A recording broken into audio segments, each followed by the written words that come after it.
4-өөс дээш хүүхэд төрүүлж өсгсөн ээжүүдэд алдарт эхийн хүртээдэг. За тэгвэл хүүхдийн баярын өмнө уламжлал болсон ёслолын арга хэмжээ нийслэлийн дүргүүдэд боллоо.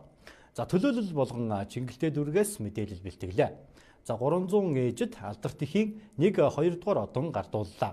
За ээжүүдийн хамгийн залуу нь 4 хүүхэдтэй 29 настай бүсгүй байлаа. Олон улсын хүүхдийн эрхийг хамгаалах өдөр их үрсийн баяр үүрэг тохиолдуулан Монгол улсын ерөнхийлөгчийн зорилгоор олон хүүхэдэд төрүүлж өсгсөн Чингэлтэй дүргийн эхчүүдэд алдарт эхийн 1-2 дугаар зэргийн одон гардуулан өглөө. За нийслэлийн Чингэлтэй дүргийн 16 их алдарт эхийн 1-р зэргийн одон 392 их 2 дугаар зэргийн одон тус хүртжээ.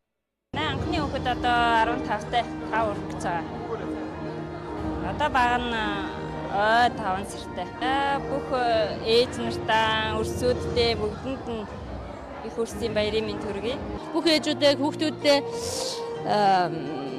эрүүл саруул өсгөж боожуулаад эх орондоо хэрэгтэй сайхан хүмүүс болгосоо л гэж бодож байна. Жил-жилдээс манай алдарт эхийн одон хүрж байгаа эхчүүд, эмэгтэйчүүдэд залуучч одоосын эмэгтэйчүүдтэй баярын мэндийг хүргье. Олон хүүхэд төрүүлж эрүүл саруул өсгөн боожуулж буй эхчүүдэд баярын мэнд хүргэж гэр бүлийнхээ болон улс орныхоо өмнө үн хүндтэй үүрэг үүсгэж байгааг онцлон сайн сайхныг хүсэн өрөөлөө.